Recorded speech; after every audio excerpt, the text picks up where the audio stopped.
Je vais profiter de l'occasion parce que la stratégie CDM, elle est encore toute fraîche, n'est-ce pas? Et donc justement, comment elle répond à cet enjeu-là? C'est-à-dire qu'on vient de la découvrir, on n'en connaît peut-être pas encore tous les pans, enfin pour la plupart. Comment est-ce qu'elle répond à cet enjeu-là? Merci pour la question. Alors, comme j'ai dit tout à l'heure, il y a plusieurs piliers. On va se focaliser sur le pilier qui est plus spécifique au repositionnement que nous avons démarré, que nous allons opérer du Crédit du Maroc, qui est celui de la banque de la famille.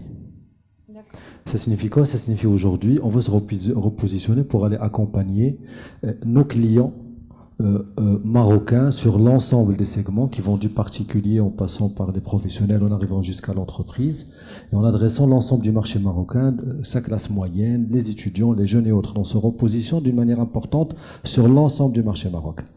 Comment est-ce qu'on compte y arriver justement? Et je vais rester sur notre thématique parce que au final tout tourne autour de ça. Si on a des clients qui sont satisfaits, on aura réussi notre ambition, notre stratégie.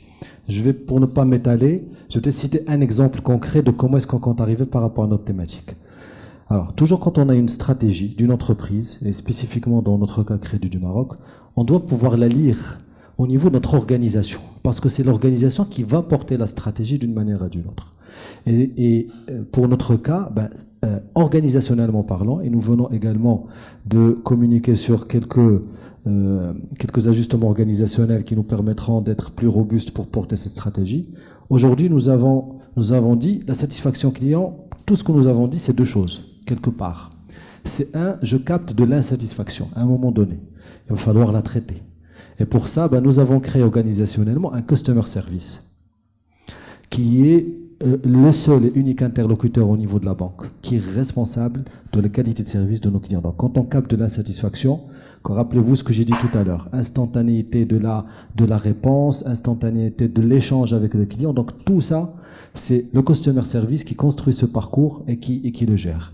Et organisationnellement, nous l'avons rapproché du domaine opération. Pourquoi ça? Parce qu'en général, il faut le rapprocher parce que c'est là où ça se passe. Dans une banque, c'est le cœur du réacteur, c'est l'usine. C'est l'usine. Donc c'est là où, organisationnellement, il faut le mettre. Bien sûr, en interaction avec toute la banque, mais c'est là où il est. Donc ça, c'est fait, et ça, c'est important. Et la deuxième dimension dont on a parlé également, on a parlé de besoins, d'anticiper les besoins de nos clients.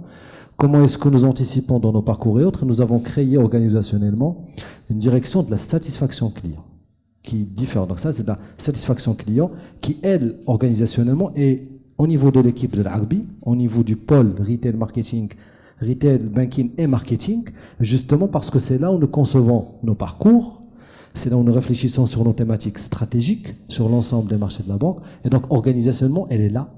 Et elle n'est pas là pour gérer de l'insatisfaction quotidienne, donc c'est des indicateurs opérationnels, elle est là pour mesurer des choses, pour pouvoir anticiper des tendances, et pour pouvoir by design... aussi peut-être des... Exactement. Et de façon à ce que, comme le disait l'Arbi, lorsqu'on construit un parcours, il doit être construit by design avec une logique de satisfaction client. Quand on construit un parcours, quel qu'il soit, on n'oublie jamais désormais de mettre dedans à quel moment je vais mesurer la satisfaction.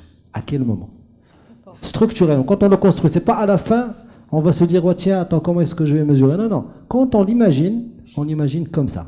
Et bien entendu, on n'oublie jamais de dire, quand je détecte des points d'amélioration, je reboucle pour pouvoir m'améliorer. Je voudrais juste ajouter un mot, parce que tout à l'heure, quand tu parlais de la stratégie, etc., tu as évoqué un pan important, et Saad l'a évoqué aussi, le côté people, vraiment le capital humain. La réalité, c'est que tout ce qu'on dit, à part dans les métiers 100% digitaux, ça passe d'abord par les humains. Donc il y a un sujet culturel qui est fondamental, il y a un sujet d'appropriation de cette thématique par les collaborateurs qui sont face aux clients, et un des grands enjeux, c'est aussi de réussir à mobiliser les collaborateurs qui ne sont pas face aux clients. Dans une banque, quand on regarde les middle office, les back office, ils ne sont jamais face aux clients. Et en fait, intégrer dans l'esprit de chacun à quel point c'est important que le client soit satisfait en bout de chaîne, c'est le gros challenge. Donc vraiment, pour moi, un des leviers fondamentaux de tout ça, c'est à quel point, culturellement, toute l'entreprise s'approprie cette thématique et en fait une priorité. Parce que sinon, on a beau mesurer, on a beau mettre en place des parcours, on a beau faire ce qu'on veut, un parcours parfaitement designé, le client, s'il se présente en agence parce qu'il choisit le canal agence et qu'il a en face de lui quelqu'un qui n'a pas envie de le servir, on peut avoir le parcours le plus fluide du monde, il va absolument rien se passer.